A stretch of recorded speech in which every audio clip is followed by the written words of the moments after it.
Durante los últimos 4 días nos han convocado la pregunta acerca de los retos que el llamado postconflicto nos plantea como universidad, pero sobre todo como sociedad y como ciudadanos.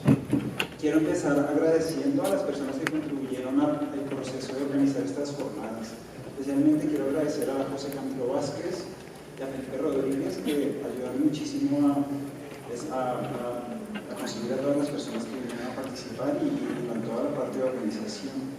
También quiero agradecer a todos los profesores entusiastas que aceptaron la invitación a participar en este ejercicio de pensamiento colectivo, entre ellos a María Teresa Caro, Alberto León Gómez, a Mauricio Martínez, Javier Moreno, Francisco Moncada, Héctor Rojas, Camila Charly y Felipe Rodríguez.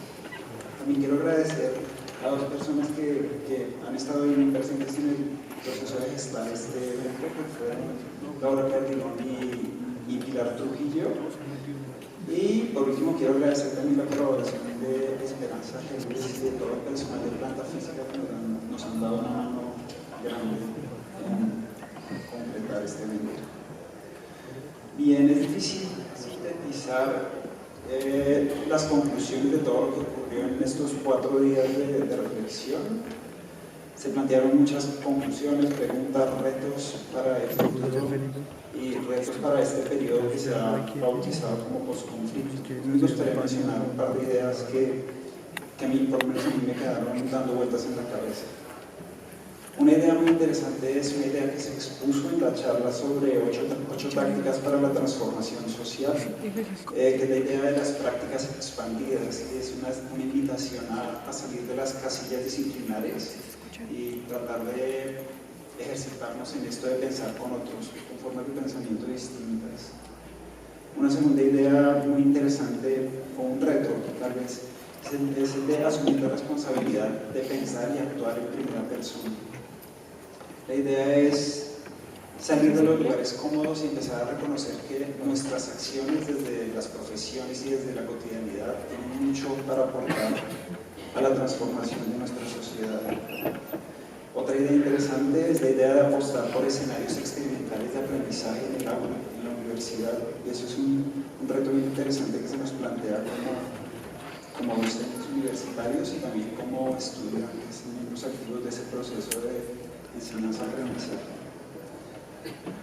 De alguna manera se menciona mucho la idea de pensar la universidad como un laboratorio de convivencia, como un espacio para experimentar con todos los retos que la convivencia nos plantea, un espacio para aprender a lidiar con el conflicto por vías distintas a las violentas. Otro reto interesante es el de rechazar toda forma de acción violenta, al margen del tipo de justificación que pueda tener esta acción. Se identificó que en la historia de Colombia hemos tenido un trágico destino de siempre posicionarnos de un lado o del otro del discurso, y por defender un lado u otro del discurso hemos acudido a la acción violenta, hemos tomado vidas y de hecho hemos dado nuestra propia vida. Entonces la idea es empezar a formar una especie de cultura de la no violencia y buscar mecanismos distintos para lidiar con los conflictos que hacen parte de la convivencia en toda la sociedad democrática. Bueno, estas jornadas nos invitan a asumir la responsabilidad y el protagonismo en la resolución de problemas, no desde la megalomanía, sino desde la cotidianidad, desde el hacer propio de cada uno de nosotros en el día a día. Durante estas jornadas estuvimos expuestos a múltiples ejemplos en los que se hace patente que la solución de los problemas está en cada uno de nosotros, en el hacer cotidiano.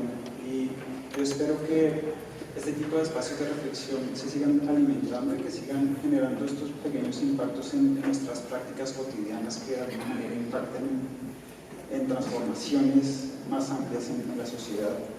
Quiero finalmente agradecer mucho la presencia de Diana Uribe y Manuel Nieto. Estoy muy contento de que estén acá con nosotros.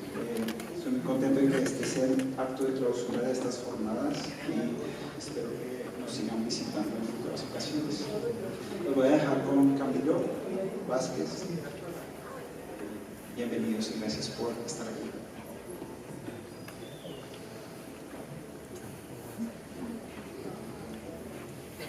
Buenas tardes, muchas gracias Roberto por las palabras y muchas gracias a ustedes por estar acá.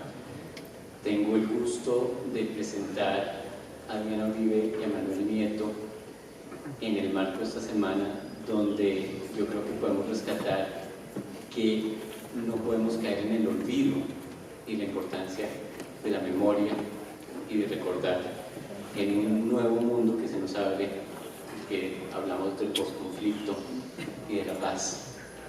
Dicho eso, me da un gusto enorme poder escuchar a estos dos narradores de mundos que nos van a invitar a pensar la historia y nuestro mundo desde otra perspectiva. Un aplauso para ellos, por favor.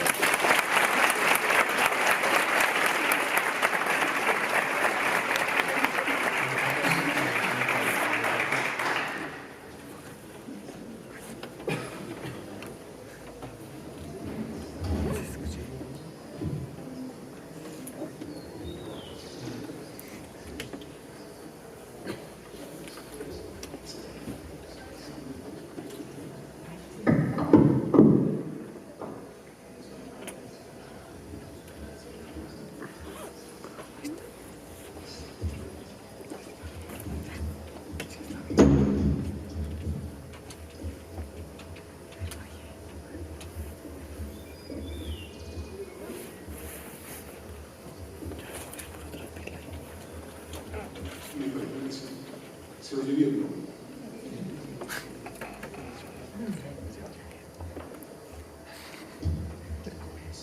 Bueno, entonces, por supuesto, comienzo agradeciendo por la invitación, porque estén todos ustedes acá, a la universidad, a la escuela, por invitarnos, donde ya, por fortuna, he venido un par de veces antes y espero que nos volvamos a ver. Y bueno, quisiera comenzar diciendo que este encuentro con Diana es maravilloso porque hace parte de una rutina que hemos tenido en la vida privada desde hace muchísimos años, y hoy la escuela nos permitió perder el pudor de hacerlo. Lo que hemos hecho siempre es conversar. Y de otra parte, bueno, me imagino que muchos de ustedes, por supuesto, habrán oído a Diana en sus programas, en sus charlas, y seguramente pues les gustará tanto como suele suceder. A quienes no la conocen, chévere que estén acá, porque quedarán tocados, creo yo, de una manera imborrable. Haciendo de presentador, digo que Diana, que es formalmente graduada como historiadora, como filósofa, tiene como historiadora, a mi modo de ver, algo que la hace distinta. Es decir, no ha hecho de la historia un acto, es decir, con el rigor debido, no lo ha mostrado de una manera clásica, por decirlo así. Y yo sí quiero que Diana nos cuente por qué se embarcó en el cuento de contar la historia, de recontarnos. Esto para comenzar, porque llegaremos al tema gordo. Pero en principio, ¿por qué esa idea de darle un giro a la historia, de mirarla de otra manera, de recontarla distinta? Y una ñapita. ¿Por qué en la mira los jóvenes? Bueno, primero, a mí toda la vida me gustó la historia y era una cosa solitaria, una aberración personal. Y siempre sentí que había una relación entre la historia y vivir, que esas cosas no estaban separadas. Entonces, yo en el colegio me aprendí la Guerra Civil Española solita, 4 años, porque me pareció una maravilla saber una cosa tan impresionante. Entonces, fue una parte por la pasión, por la vivencialidad de eso. Entonces, empiezo yo a entender, que siempre he sentido así, que la historia es un tejido de pasiones, de cosas que no se pueden entender si no se entienden la emotividad que son capaces de generar. por ejemplo, la Guerra Civil Española. Si uno no entiende lo que era la utopía de los republicanos, con el sentido de la cruzada de los nacionalistas, no entiende por qué despedazaron ese país hasta el punto que lo hicieron. Y si uno no entiende la mano de emociones tan absolutamente bravas que estamos movilizando nosotros en este momento con respecto a la idea de la paz, no entiende una parte fundamental de la dificultad. Entonces, eso por un lado. Por el otro lado, para mí la historia está en muchas cosas, porque es que también está en el rap, está en la música, está en el cine, está en la literatura. ¿Sí? Hay cosas que me enseñaron que primero las canté y después me fui y averigüé qué eran y de dónde venían. Entonces, la experiencia docente como tal empieza con los pelados en los colegios. Yo estudié filosofía en una época en que el tema del lenguaje era tan supremamente inalcanzable que las mejores ideas se perdían en un metalenguaje que no era sino para los iniciados. Yo decía, pero aquí hay unas ideas bacanísimas y no se las van a perder porque estos hermanos están hablando en muchísimas esdrújulas, ¿sí? Y esto se pierde ahí. Entonces, cuando yo entré a trabajar en bachillerato, la gente de noveno, décimo y 11, ellos son la clave, porque aprendí a enseñarles. Entonces, lo que me preguntaban, por ejemplo, si Sócrates era protagonista de los diálogos de Platón, que en todas partes lo veían, y era, pues, y sí. Entonces, era un poco como lo obvio que uno nunca aprendió en la universidad y no lo podía preguntar, y ellos empezaban desde ahí. Entonces, tocó recodificar todo para que ellos pudieran respetar y entender lo que yo trataba de decirles. Yo tenía que entender los códigos de ellos.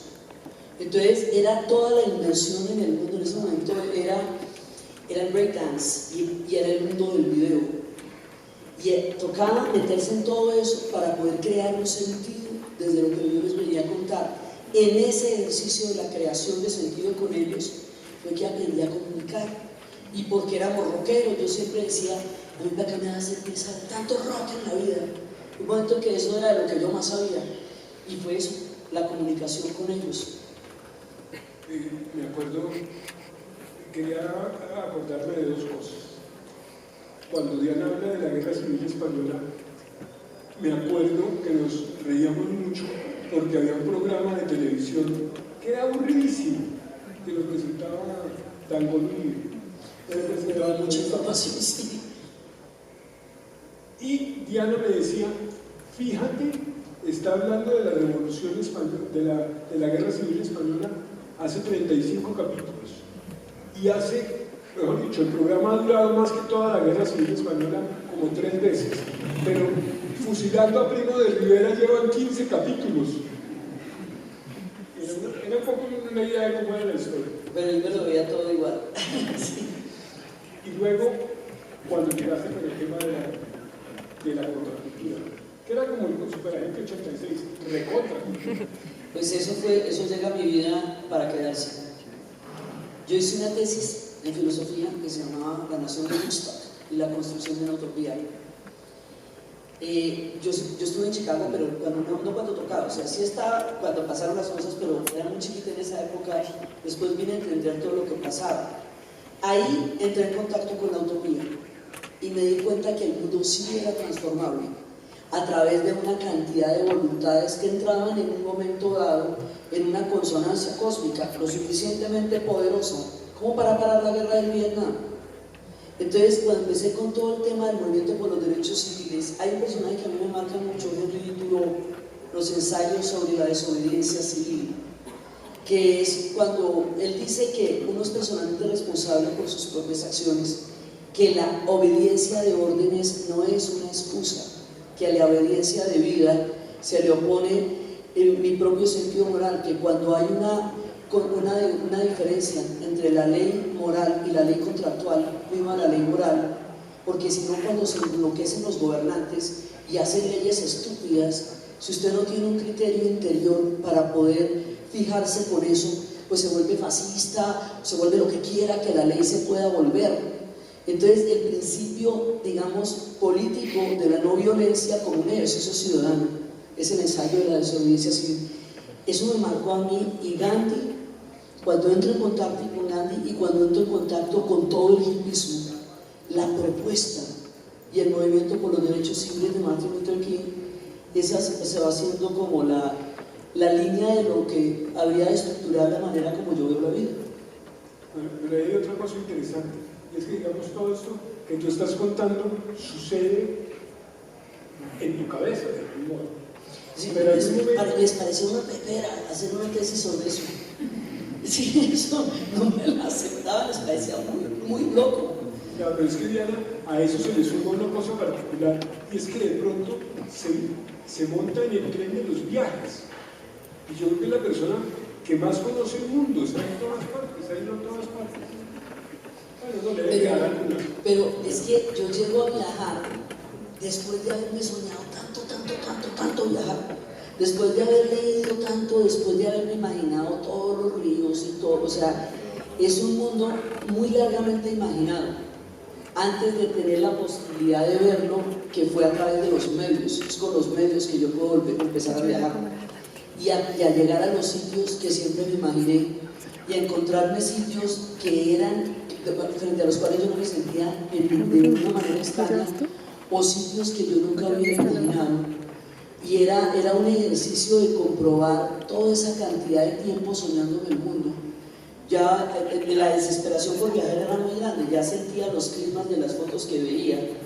Irlanda. Allá no he ido, pero allá llegaré. Ese es de los lugares que yo más conozco en el alma. Sudáfrica, que eso es una cosa que lo transforma a uno. Líbano. En Centroamérica, Guatemala. Y el Líbano fue un momento también muy grande. Cuenta un poquito de eso, ¿cómo es ese descubrimiento tuyo, digamos, de la guerra como tal, en tu concepto? Lo que pasa es que, por ejemplo, para mí el primer contacto es todo el tema de la guerra del Vietnam, por el movimiento para parar la guerra. O sea, cuando empiezan digamos, hay una cantidad de grupos que están reivindicando una cantidad de cosas particulares. Pero la guerra del Vietnam, el movimiento para pararla, va a crear la posibilidad de que todos se encuentren en un mismo objetivo común. Entonces, el movimiento por los derechos civiles de Martin Luther King dio una metodología. Es la no violencia. El fin de la no violencia no es derrotar al enemigo, es avergonzarlo, es ponerlo de frente a su propia injusticia. Y a partir del movimiento de la no violencia viene el movimiento estudiantil. Y el movimiento estudiantil empieza a enfrentarse cuando empiezan a reclutarlos y a mandarlos a pelear a Vietnam. Cuando eso no se podía hacer así, no se hacía de esa manera, entonces empiezan a hacer los debates universitarios. Las universidades no prestaban el aula para hacerlo, entonces lo tenían que hacer en la noche. Y invitaban detractores y defensores para, a través del debate, poder hacerse una idea de lo que la prensa todavía no estaba diciendo, qué estaban haciendo ellos en Vietnam. Entonces yo estudio muchísimo eso, todo lo que fue la consigna para parar la guerra, la movilización. Además era un movimiento pacifista porque era para parar la guerra. Y toda la banda sonora de eso, toda la cantidad de canciones, la guerra, ¿cuál es el objetivo? War, what is it good for? Absolutely nothing. ¿Sí? ¿Para qué sirve la guerra? Para nada. ¿Sí? Entonces, por favor, paren la guerra, tratando de parar una guerra que todos sentían que era absurda. Entonces yo veo toda la parte de la contracultura. Cuando llego a Vietnam, lo primero que le pasa a uno, el guía que nos llevó a Vietnam, su abuelo fue de la ruta de Ho Chi Minh, de los que construyó la ruta de Ho Chi Minh. Su padre y su hermano mueren en la guerra. Él cuenta la guerra desde el heroísmo de construir la ruta Ho Chi Minh. Y aquí se oyó desde todo el informe mediático, ellos eran los enemigos, y allá ellos lo cuentan desde su propio heroísmo. Yo les preguntaba, ellos son muy dulces, una gente muy bella, les preguntaba a ustedes, ¿por qué no tienen rabia? ¿No se siente rabia? Dice, porque ganamos, tenemos el país que queremos, son ellos los que tienen que vivir con lo que nos hicieron a nosotros. Y uno ve cosas, por ejemplo, como había una cooperativa donde había una ropa muy bella. Todas las personas eran jóvenes y todas las personas tenían alguna forma de discapacidad. Y todo el mundo trabajando mucho. De pronto miramos, segunda generación de agente naranja, efectos genéticos de la dioxina en la gente que nació después de los bombardeos con napalm. Entonces, eso es una cosa muy fuerte. y ellos van construyendo su mundo después. Ellos son una gente muy apacible. Lo que pasa es que si se meten con ellos, ellos se han tenido que defender de 1000 invasiones, pero lo suyo es una forma de vida serena, que es como transcurre. Entonces ver las escenas de ellos a las 4 de la tarde, salen todos de las oficinas y empiezan a ponerse unas ollas de arroz gigantescas y todo el mundo sale a comer comunitariamente arroz. Luego se van para su casa, pero la comida es comunitaria en la calle. Así comparten las experiencias del día. Si uno dice, esta gente es de una ternura y de una pasibilidad, y tuvieron una guerra tan brava, y allá los monumentos que en Estados Unidos son monumentos dramáticos, allá son monumentos victoriosos, ¿sí? Porque pues la guerra la ganaron ellos. Entonces, pero una cosa que sabes que me impresionó muchísimo. Imagínate que había, en ese momento que yo fui, había muchos hombres de mediana edad, norteamericanos, con sus familias o solos, o con sus hijos mayores, yendo a recorrer los caminos de Vietnam, gente que no había podido dormir desde entonces, turismo cardíaco, gente que iba a mirar a ver qué fue lo que hizo allá. Y entonces me decía el guía, y vienen y hablan con nuestros espíritus que ellos dicen que no existían, y lloran, y nosotros los dejamos que vengan y hablen con ellos, que ellos son los que tienen que vivir con eso. A ti, cuando tú vives esas experiencias del viaje de Vietnam, de Sudáfrica, tú encuentras o buscas similitudes entre esos conflictos y lo que hay en Colombia. Todo el tiempo. El caso de Sudáfrica es el caso más emblemático. Yo vengo trabajando mucho tiempo lo de Sudáfrica, sobre todo pues a partir del momento en que Mandela sale de la cárcel, y empiezo a mirar pues todo lo que fue las primeras elecciones y ya después la Comisión de Verdad y Reconciliación. Entonces yo tenía una Sudáfrica muy soñada, ya mucho tiempo trabajándola. Antes de esto estábamos comentando que una vez en Cali, antes de haber ido a ninguno de estos lugares, me dijeron que les hiciera una conferencia sobre esperanza, porque Cali estaba llevadísimo. Entonces yo les dije, ¿quieren un título poético o quieren un título político? Entonces me dijeron, queremos un título poético. Entonces yo le dije, historias de los pueblos que volvieron de las sombras, y tomé el caso de Sudáfrica, Líbano, y el caso de Guatemala. Y el caso de Sudáfrica es absolutamente impresionante porque cambia el chip. O sea, Mandela sale de la cárcel y le dice a los blancos que tenían una venganza del tamaño de lo que ellos le habían hecho a las comunidades negras durante la apartheid: los perdono y los necesito para crear una nueva Sudáfrica. Él renuncia a la venganza, y es muy importante porque la venganza, fíjate que en todas las películas el vengador es el avalado, al que le dan el honor, ¿sí? Y sobre todo después del 11 de septiembre la cosa se volvió ya mucho más grave. La venganza se volvió una línea de acción, y él dice, no, yo renuncio a la venganza, vamos a hacer una sociedad entre todos, no vamos a vengarla, y después de eso lo vamos a hacer sobre la verdad, que es la Comisión de Verdad y Reconciliación. Vamos a saber qué fue lo que pasó, qué hicimos, y a tener que vivir con lo que hicimos.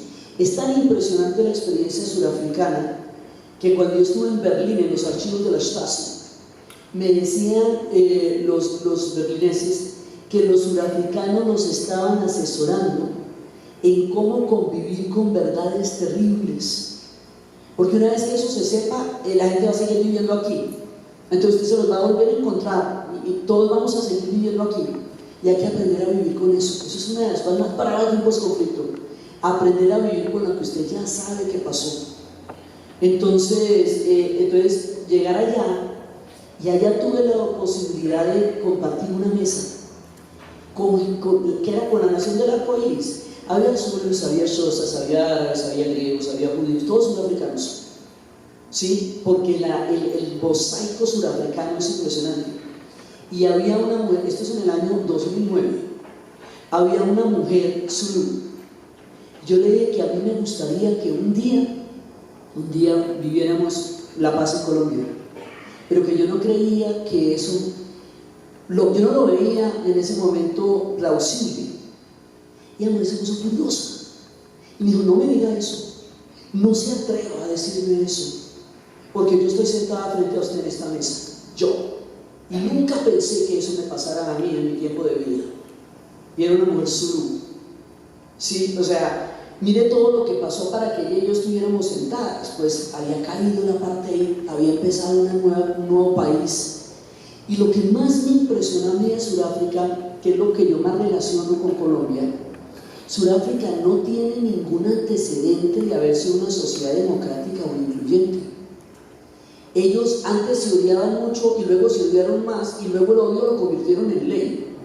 Entonces no es que las sociedades hayan sido chéverísimas en un pasado remoto y luego se rechevericen para poder encontrar una salida. Es que usted sí se puede montar en la cabeza una película que no ha vivido nunca y ser capaz de vivirla. O sea, nosotros afortunadamente no tenemos el derecho a la nostalgia. ¿Cuándo fueron esas épocas maravillosas a las que tenemos que retornar? Nunca, nos toca inventárnoslas. ¿Sí? O sea, todo lo que queremos vivir nos toca montarnos en esa película y armar ese video. Y eso al final es una gran ventaja. Sudáfrica para mí para mí es como el modelo más grande de la esperanza, y ellos nos están ayudando también en la reflexión de esta época. Yo siempre que hablaba contigo cuando llegabas de tus viajes, donde descubrías esas historias de guerra, me quedaba yo con la idea de que eso le podía ir sembrando a uno una inmensa desesperanza. Pero a ti lo que te pasó fue lo contrario. No sé si fue en Sudáfrica. ¿En qué momento tú te das cuenta que en medio de toda la especie humana algo hace? Porque yo soy, digamos, a mí me fascina, pues toda la vida me he sentido muy atraída por las utopías. Pues es que a veces la libertad se hace presente. Sí, cuando viene una utopía, eso dura por ahí como 5 minutos, eso no dura mucho, pero cambia, es un salto cuántico en el tiempo. O sea, una utopía deja una estela enorme porque transforma la conciencia humana, y la historia es sorpresiva y de pronto sale con unas cosas que minutos antes no eran imaginables. Entonces, cuando yo empecé a ver todo el tema para parar la guerra del Vietnam, y la paran con canciones, la paran con el festival de Woodstock, la paran con movilizaciones, y la pararon. O sea, uno de los factores incidentes en la firma de acuerdos es toda la movilización política que se dio. Y cuando uno empieza a ver cómo los pueblos recogen incluso las embarradas más grandes, lo del Líbano. El Líbano, inclusive el Líbano dice que cuando la guerra se acabó, la gente no abandonó el campo de batalla, sino que cerró la ventana y dejó de dispararle al vecino. O sea, la cosa era fratricida. La historia del Líbano es un conflicto de fragmentación, porque eran cristianos contra musulmanes, y además estaban invadidos en el norte por Israel, en el sur por Israel y en el norte por Siria. Entonces estaban rotos, quebrados e invadidos. Y ellos empiezan a desenmarajar su enredo, se ponen de acuerdo todas las milicias y empiezan a hacer la paz de Taif. Y empieza un día, ellos se dieron cuenta que eran libaneses. Esta gente es fenicia, tienen el 65% de la carga genética de los antiguos fenicios que navegaron hasta Bretaña, y se dieron cuenta que ellos iban a matar y que al mundo no le iba a importar nada. Un día iban a desaparecer los fenicios, matados por ellos mismos. 17 años de guerra civil duraron los libaneses. Pero hombre, hay que empezar con los fenicios, no nos matemos, a ver, hagamos otra vaina. Y se empiezan a arreglar, y empiezan con todos los símbolos, y van a tener un símbolo que es una media luna con una cruz en el centro. Es el nuevo símbolo de la paz. Se llama cristianos y musulmanes no se matan más en el Líbano, solo tenían en todas partes, colgado en todas partes, en todos lados, y empiezan a tratar de vivir unos con otros en un mundo que no era posible imaginarlo, y ellos lograron llegar de la mayor de oscuridades. Ellos tenían una cosa, ¿te acuerdas? Alguna vez te contaba de la línea verde. La línea verde es una cosa loca, porque el muro de Berlín era un muro, pero la línea verde que dividía el sector musulmán del cristiano, ¿qué era la línea verde? La línea verde era un poco de pasto, que como ahí se rompía la ciudad, nadie podía podar ese pasto porque lo cogían a bala. Entonces, como no lo podían podar, creció y se volvió un pasto grande. Esa era la línea verde. Y nadie la podía cruzar porque lo cruzaban a bala. Yo decía, tan absurdos serán los conflictos que un poco de pasto divide dos ciudades y nadie puede dar un paso de 20 centímetros hacia la otra porque es peligrosísimo. Esa era la línea verde. Entonces, la guerra tiene tanto absurdo y uno ve cómo ellos fueron capaces. Inclusive hay una historia maravillosa. Les cambiaron, en esa época estaba empezando la telefonía celular y era un gran lujo.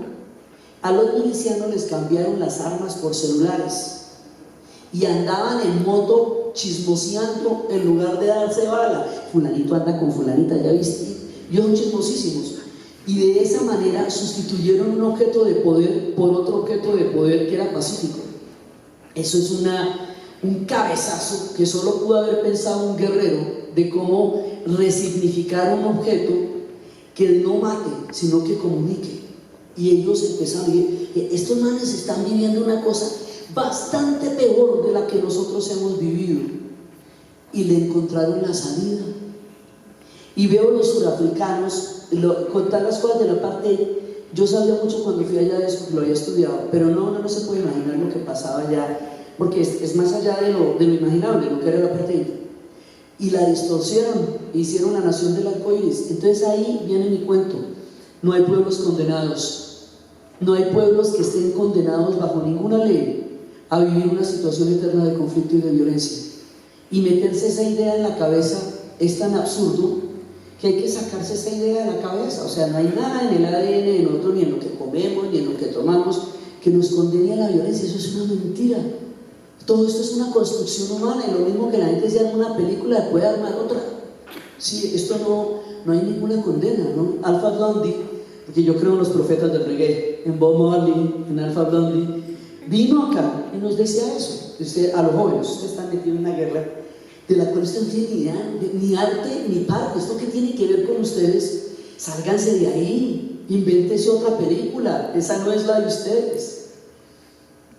Y en esa, digamos, si nos separa en ese fin de la guerra acá, por ejemplo, ¿cómo crees que se puede alimentar ese espacio de tiempo que comenzará seguramente después de que se haga un acuerdo de paz? Hay varias cosas. Nosotros tenemos un sentido de la fatalidad colectiva que yo más o menos sitúo entre la separación de Panamá y la guerra de los 1000 días. En alguna parte de esos dos hechos que fueron tan bravos, que están conectados, porque Panamá, una de las cosas que lo desanimó de la pertenencia era la guerra de los 1000 días. Los destrozaron también, una guerra que era muy lejana de ellos en esa época. Y se nos dio esta historia en la cabeza de que nos falta 5 para el peso, de que no vamos a poder lograr grandes cosas. Cada uno de los colombianos individualmente se las va a conseguir todas. Cualquier colombiano tiene un proyecto, le va a salir una beca, le va a salir un negocio, le va a salir un viaje. O sea, todos los colombianos estamos llenos de vida, de esperanzas, de proyectos. El nihilismo aquí no se conoce en ese sentido, pero a nivel colectivo no nos la creemos de ninguna.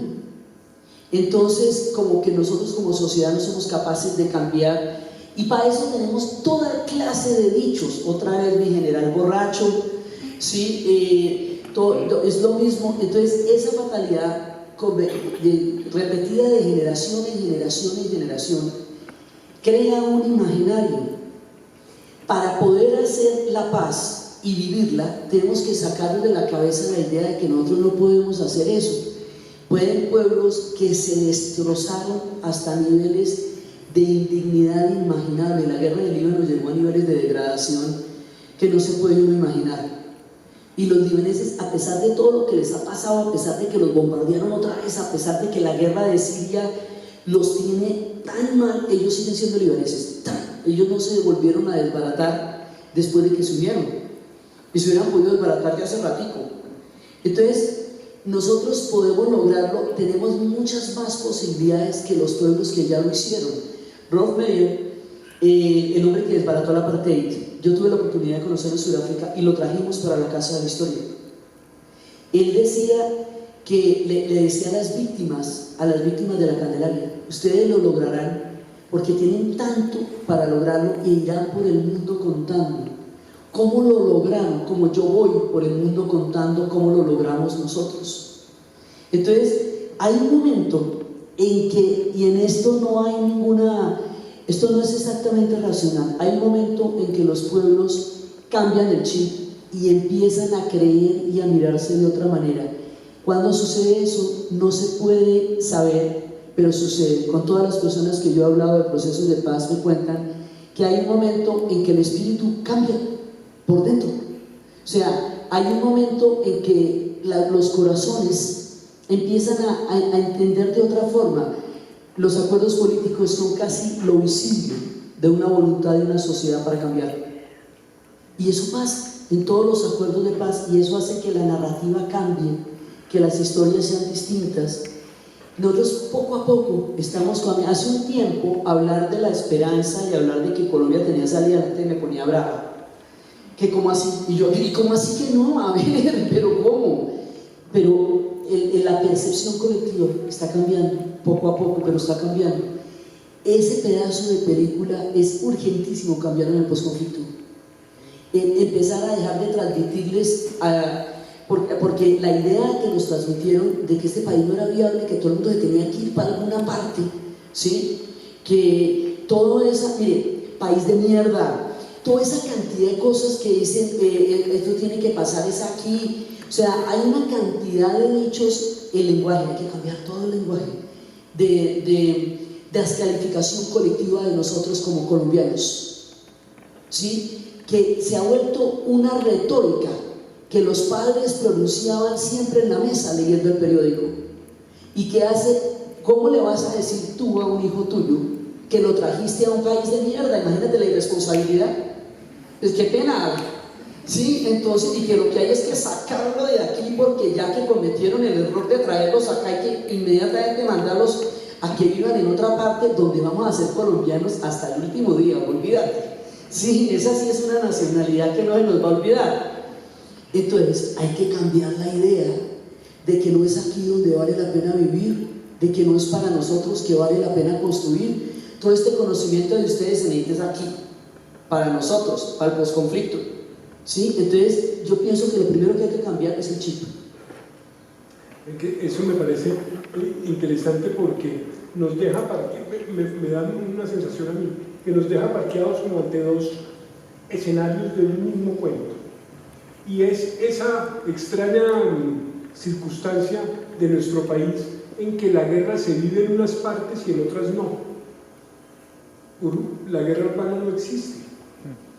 Estamos acá y la guerra es una cosa que sucede allá. Entonces creo que hay unas personas que hacen parte del mundo que son esas de las que tú hablas, por ejemplo, y las otras que están metidas en, como se dice en colombiano, en la calentura. Y creo que aquí viene un tema que para ti debe ser chévere. Permítanme, les cuento una historia que trataré de ser lo más sucinto. En un pueblo que fue arrasado por la violencia hace muy pocos años, había una familia numerosa de la cual los enemigos que llegaron al pueblo X o Y era un pueblo donde las fuerzas paramilitares habían expulsado al 80% de los habitantes, desplazado, no del pueblo, del municipio. Y el 20% que se quedó, vayan a saber a cuántos cientos mataron. Ese era el calibre del pueblo. En ese pueblo había una familia compuesta por abuelos, tíos, primos, hijos, a muchas de esas personas lo mataron y quedó una mujer a quien le habían matado su papá, su esposo, algunos hijos. Y ella, en las carreras de ir a salvarse, siempre decía: yo vuelvo al pueblo, yo vuelvo al pueblo, yo vuelvo al pueblo. Y así lo hace, incluso a escondidas de sus familiares que le ofrecen refugio en otros pueblos. Ella vuelve. Y un día que va por la calle, ve que hay un muchacho que está malherido, al que lo han intentado matar, y el pueblo como que sí y no. Es decir, como que lo miran al muchacho y nadie lo atiende, nadie lo salva, nadie nada, y ella, que es enfermera, inmediatamente se preocupa y dice: no, esto hay que salvarlo. Y como que todas las personas cercanas le dicen: ¿Para qué? Usted no sabe quién es él. Él ha sido muy malo. Déjelo. Le dice, no, mi deber es salvarlo.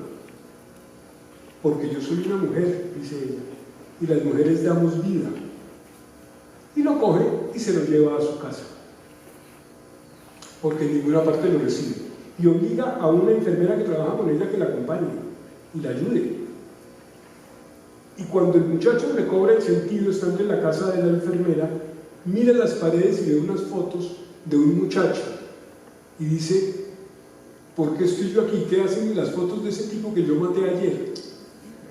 Ese muchacho de las fotos era el hijo de la señora que lo acababa de salvar. Y cuando le preguntan a ella por qué lo hace, ella da una razón que a mí me parece que encierra todo. Dice, porque yo con el dolor sé que puedo hacer algo, pero con la culpa no sabría qué hacer. Y yo creo que el tema del perdón en ese sentido, creo que hay detrás de esta historia que me parece a mí que puede tener la hondura, que nos cuenta muchas cosas y nos pone a pensar en muchas cosas, está el tema del perdón. Ahí hay varias cosas. Digamos, ese es un tema que yo he trabajado mucho en la vida y que lo trabajo también personalmente. Yo he hecho perdones grandes y eso transforma la vida. Una mujer llamada Immaculée de Ruanda vino a un foro aquí en Colombia, en el Julio Mario, y nos contó una historia. Ella quedó encerrada en un baño con otras 6 mujeres durante 6 meses y ella estuvo allí encerrada por un pastor hutu, la protegió, ellas eran tutsis, y ella escuchaba cómo estaban matando a todas las personas alrededor. Primero mataron a toda la gente que estaba en la calle y luego empezaron a entrar en cada una de las casas.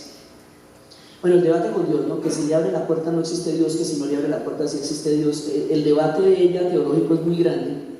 Entonces ella se empieza a imaginar qué haría ella con las personas que han matado y que están matando a su propio pueblo. Y cada vez que se imagina eso, le duele el estómago. Y cada vez que se imagina las barbaridades más grandes, le duele la cabeza. Entonces ella decía, si imaginarlo me hace tanto daño, con toda seguridad consumarlo no me va a dar ningún tipo de tranquilidad. Cuando ella logra salir de ahí, busca al hombre que mató a su familia, lo perdona y se van por el mundo, por toda Ruanda, buscando el perdón.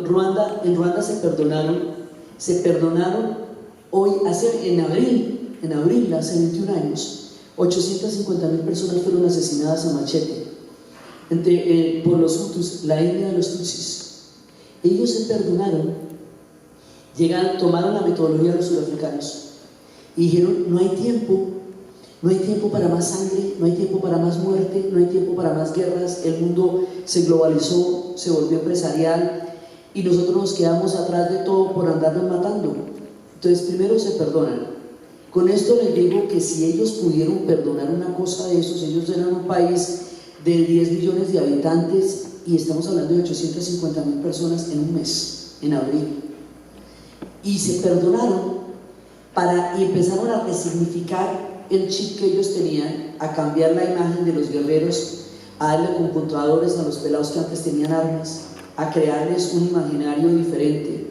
Se la jugaron empresarialmente, mandaron mucha gente a entrenar afuera y trajeron mucha gente para que los entrenaran. India mandó la banda ancha que les dio la conectividad. Hoy Ruanda es el país de mayor capacidad de inversión y de recuperación económica en el África Oriental, por una decisión del pueblo ruandés. Entonces, con el tema del perdón, aquí hay un personaje en Colombia que se llama Leonel Álvarez. Es un sacerdote y él tiene una historia sobre la tecnología del perdón y sobre la revolución del perdón. Y él dice lo siguiente: el perdón no cambia el pasado, transforma el futuro. El perdón lo que pasa es que le da a las personas un nuevo lugar y permite pasar la página. Él habla de una categoría que se llama las memorias coaguladas. La memoria coagulada es el punto del dolor, el sitio donde sucedió la herida. Cuando una persona psíquicamente va una y otra vez al dolor, eso se vuelve un lugar. un lugar donde las personas terminan viviendo psíquicamente. De ahí no se puede ir para ninguna parte, ese es un no lugar. Entonces él dice, cuando se rompe la memoria coagulada, cuando se puede crear una nueva narrativa sobre esos episodios en tu vida, puedes seguir adelante y puedes cambiar la página, no sobre el olvido, sino sobre la nueva narrativa. Entonces, eso a mí me parece muy importante, además porque es muy importante que no se pasen los odios de generaciones, de padres a hijos, ¿sí? Porque se eternizan. Entonces, heredar odios de antiguos problemas familiares que tú no viviste, que no fueron contigo, ¿sí?, hace que los conflictos no paren en ninguna parte. Entonces, el perdón es fundamental, además porque el perdón no tiene que ver con el merecimiento. Tú no vas a perdonar al otro porque se volvió chévere, sino porque tú no vas a vivir con ese veneno el resto de tu vida. Es por uno mismo, ¿sí? El otro podrá o no ser acreedor al beneficio de ese perdón, eso transforma.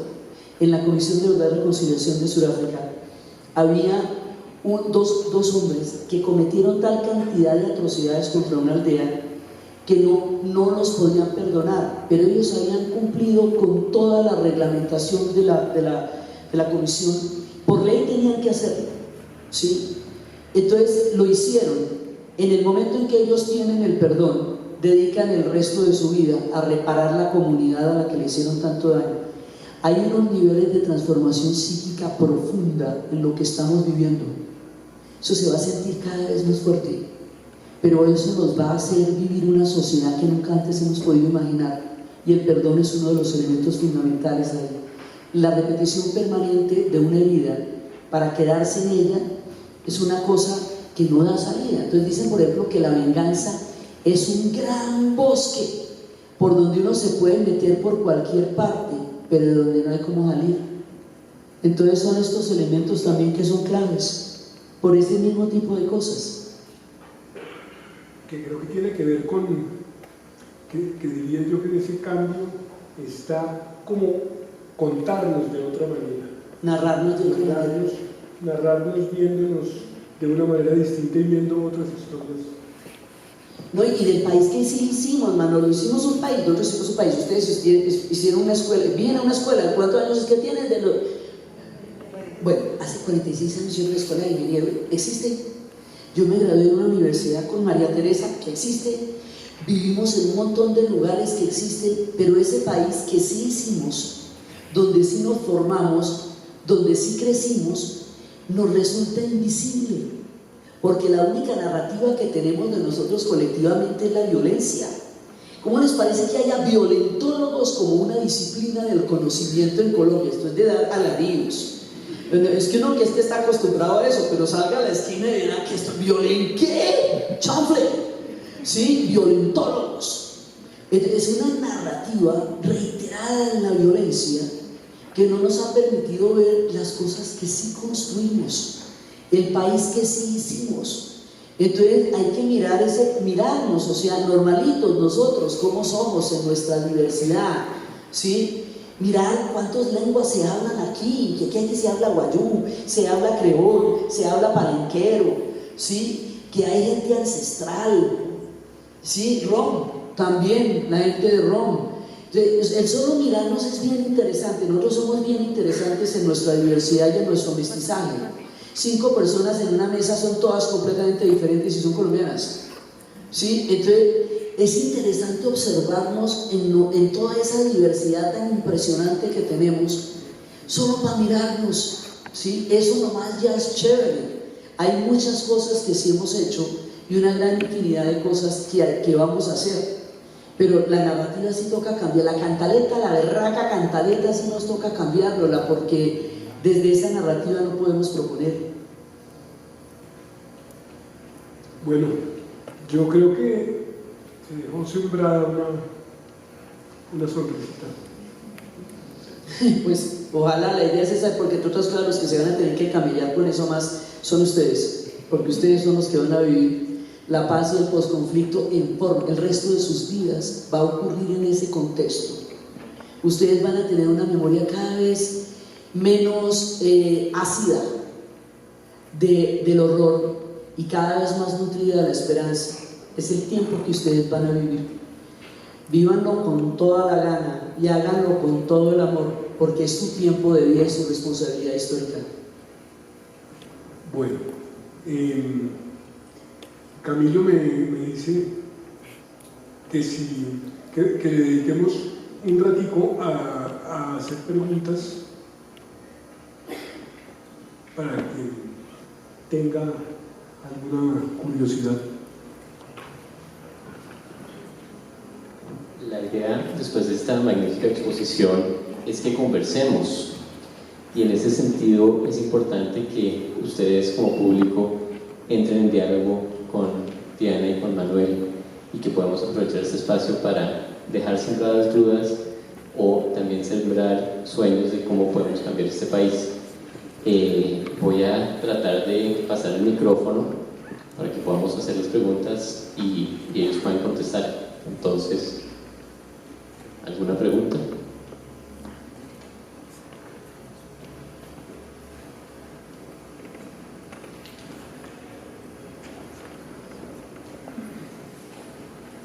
Buenas tardes. Cuando tú hablaste sobre que es necesario cambiar el chip, cambiar la narrativa, montarnos una película diferente, me quedé pensando cuál sería mi película diferente de Colombia, cómo cambiaría yo mi chip, pero no he encontrado como la respuesta. Entonces quisiera que tú nos contaras cómo tú cambiaste tu chip.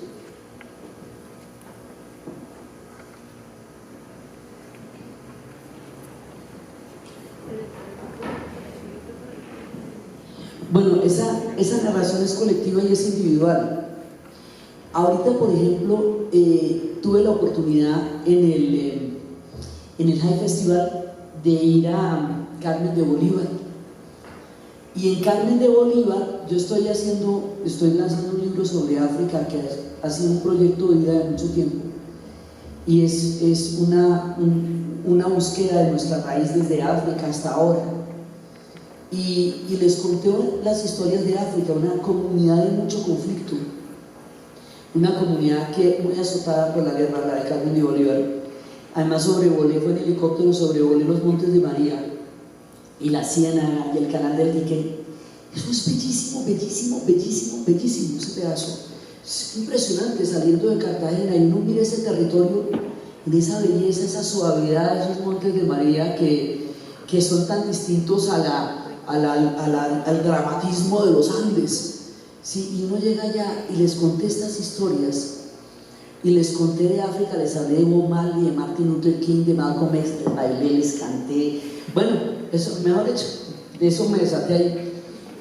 Y la idea de pensar en el mundo en un contexto mucho más amplio, de mirar que las cosas han seguido pasando, que el mundo ha seguido cambiando, porque estas cosas detienen el tiempo. Los relatos de la guerra detienen el tiempo y nos hacen mirar no solamente a través del dolor. La experiencia de empezar a narrarles otra cosa generó un nivel de alegría entre la gente. Se sintieron tan encantados de ver cosas que eran ellos, que sí les pasan a ellos, pero que muestran empoderamiento, historias en que la gente ha podido transformar realidades que no parecía posible cambiar. Entonces, una forma es, bueno, primero observarnos como cultura. Nosotros como cultura somos muy interesantes. Mirarnos, es que nosotros no nos hemos mirado, a pesar de que no hablamos sino de nosotros, a pesar de que somos tan autorreferenciales, no hemos mirado ni siquiera la diversidad de todo lo que nosotros somos. Si uno coge grupo por grupo, los guayúa, toda la historia de esta gente que tienen, ¿sí? Primero, mirarnos de otra manera. Segundo, mirar perspectivas mucho más amplias. Esa idea, por ejemplo, de que todos los pueblos, todos los demás sí les sirven las fórmulas, pero a nosotros no. ¿Por qué? Entonces, la narrativa empieza por mirar tu propia vida de otra forma. ¿Sí? Los vasos pueden estar medio llenos o medio vacíos. Si tú te proyectas en lugar de compadecerte, es otra la perspectiva. Eso digamos, tiene varios niveles. Hay uno muy personal, hay otro colectivo, pero es para empezar. O sea, para empezar una nueva narrativa desde uno mismo. Nárrese la vida de otra manera y ve otra cosa.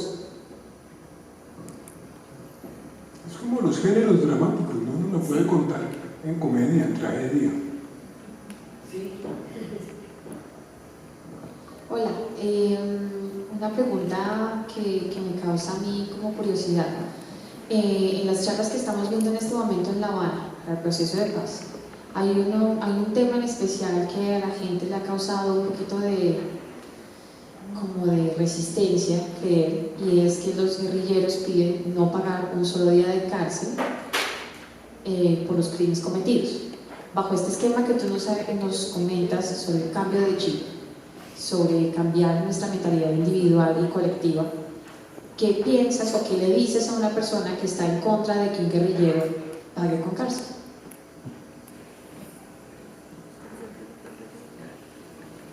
Eso, cuando le pasa a uno en la casa de uno y está tan de frente, es mucho más difícil de contestar, ¿sí? Normalmente yo he tratado con historias que están pasando en otras geografías o en otros tiempos, porque la historia es un poco como el impresionismo, ¿sí? Uno cuando está encima de no ves sino manchas, y si se aleja un poquitico empiezan a aparecer esos jardines maravillosos, ¿sí?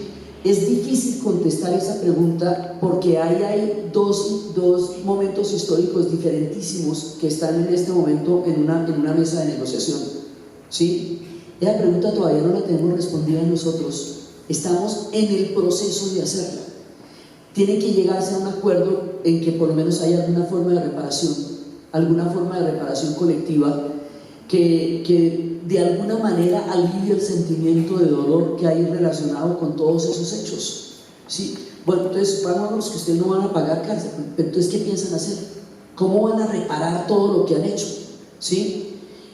Ahí digamos, cada pueblo diseña sus propias estrategias. Eso es uno de los puntos difíciles para nosotros en este momento, pero es que lo estamos viviendo en este instante. Entonces, en este mismo instante tenemos que empezar a dar respuestas a eso y todavía no las tenemos. O sea, un proceso, esto sí realmente, como dice Gandhi, no hay un camino hacia la paz misma es el camino. Entonces, es parte de lo que tenemos que resolver. ¿Cómo van a compensar todo el dolor que han generado si no se hace a través de cárcel? Pero usted tampoco puede coger un poco de gente, encarcelarla, echarle agua y negociar con ella desde ahí. O sea, eso tiene un montón de cosas que es por lo cual llevan tanto tiempo hablando. La paz se hace entre enemigos. Porque si no, como en Game of Thrones decían, voy a hacer la paz con mi enemigo. ¿Cómo vas a hacer la paz con mi enemigo? Pues sí, porque si no, haría una alianza, una coalición, un asado. La paz se hace entre enemigos. Sí, y precisamente es conciliando las diferencias más profundas como los pueblos se transforman. Mano por allá.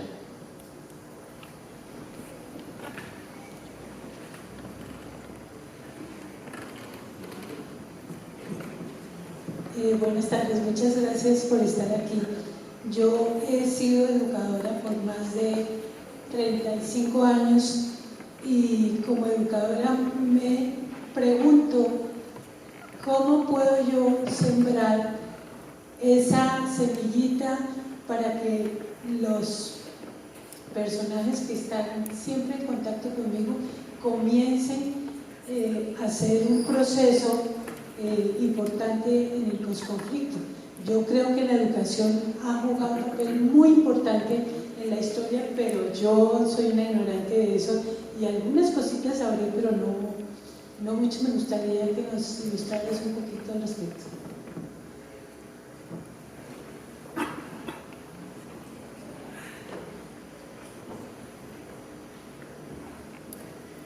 La educación es la garantía de que el proceso de paz sea sostenible.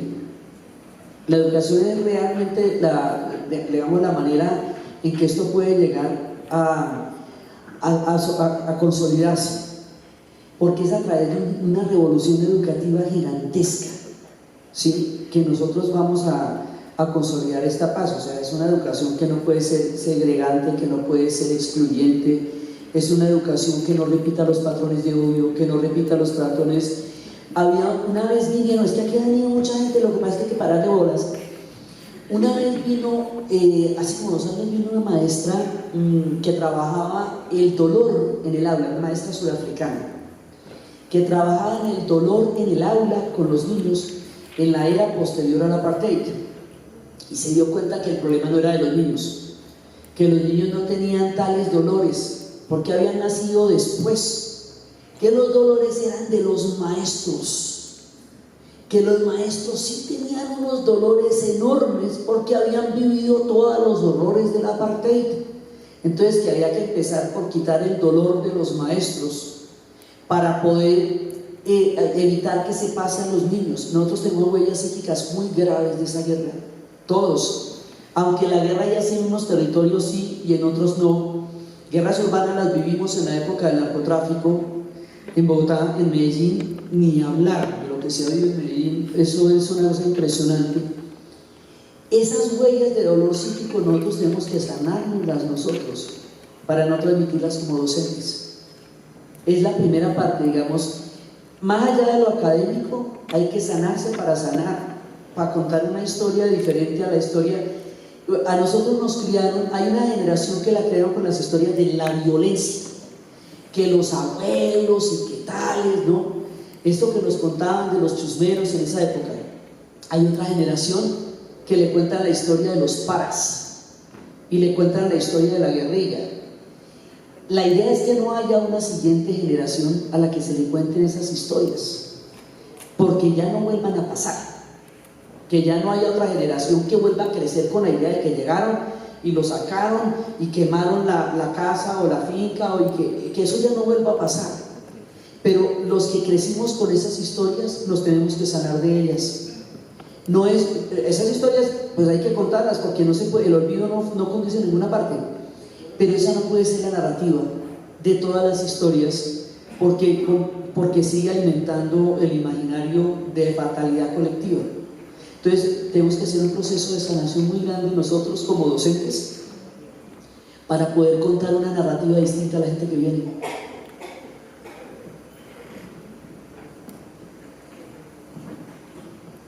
Hermanos.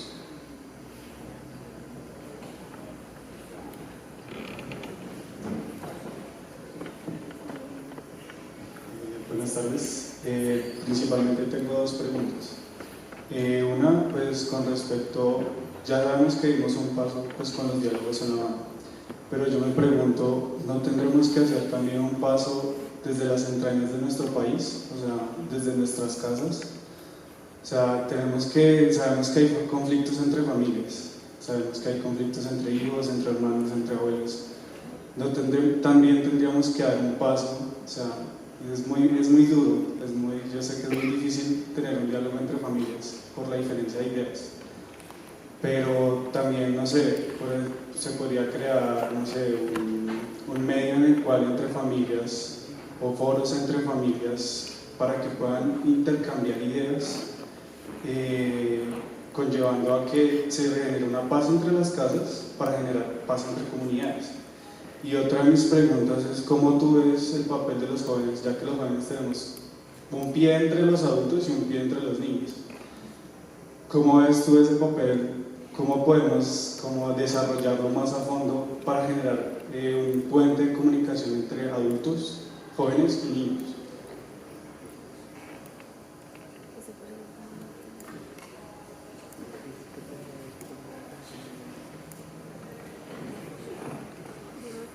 La primera pregunta es brillantísima porque no es una pregunta sino una solución. Es una idea brillante, man, pero brillante.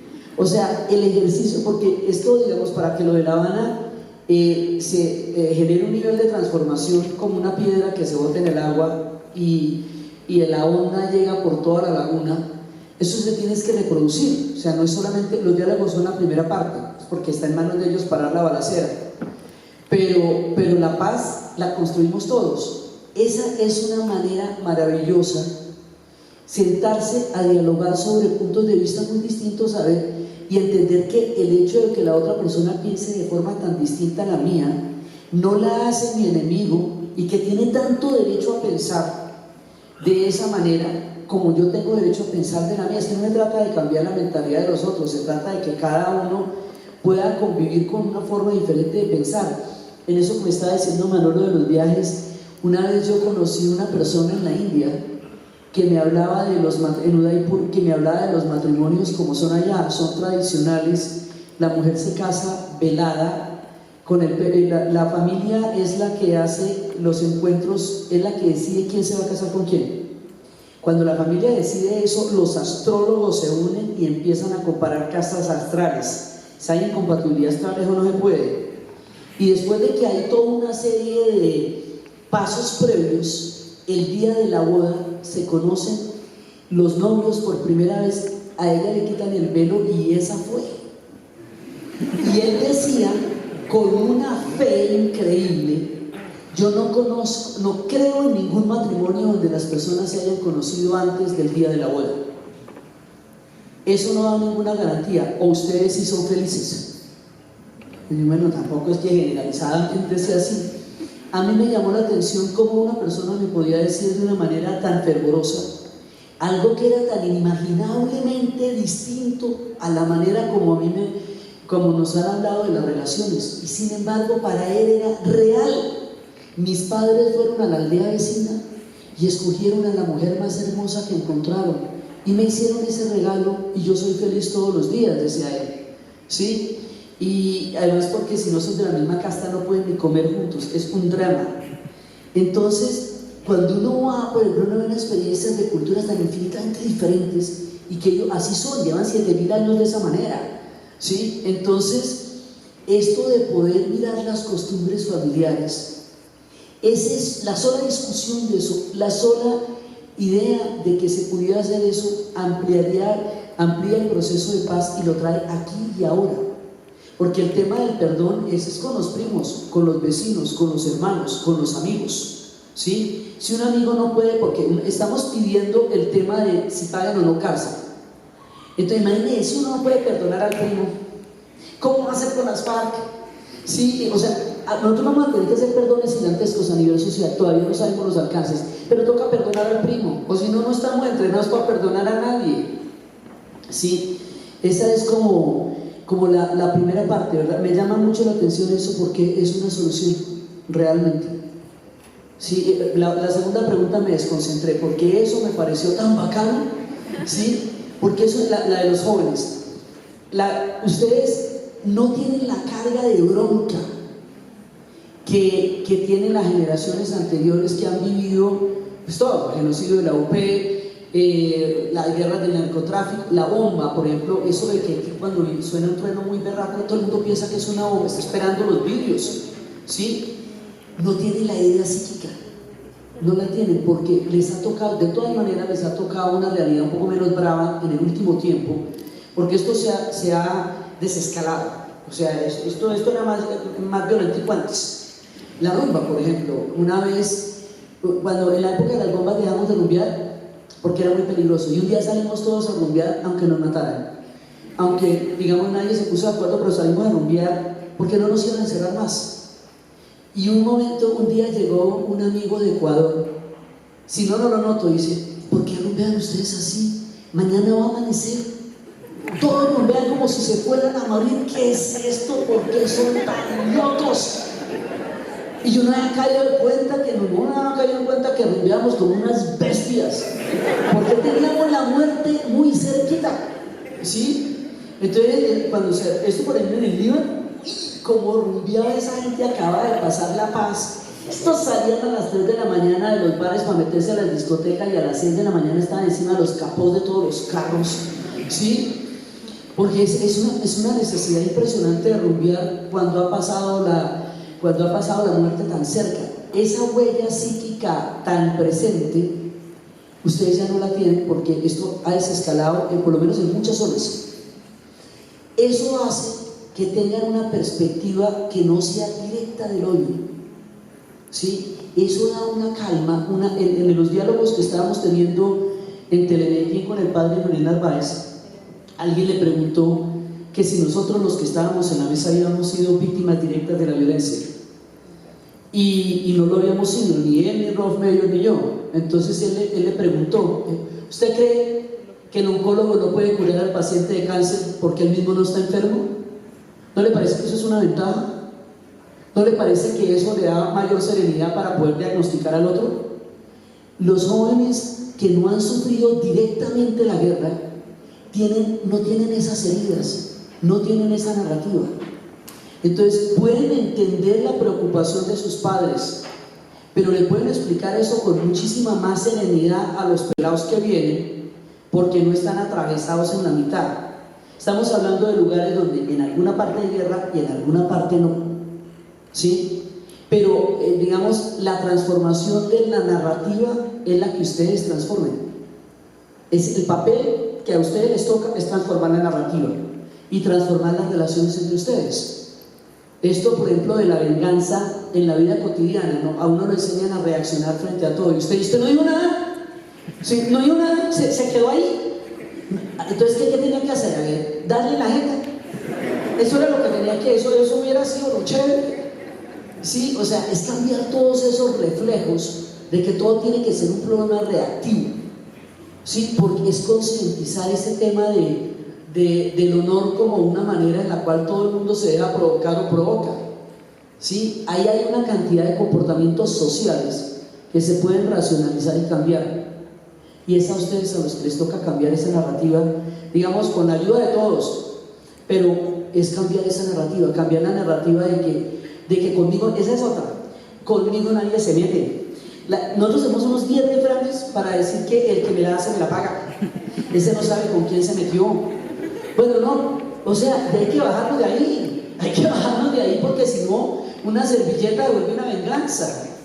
¿Sí? En eso, los jóvenes realmente pueden cambiar totalmente el discurso, cambiando su propia manera de relacionarse con nosotros. ¿Qué? ¿Qué está mirando? Fresco, pero nada, sí, porque todos esos mecanismos son reflejos de una sociedad que lleva mucho tiempo en guerra.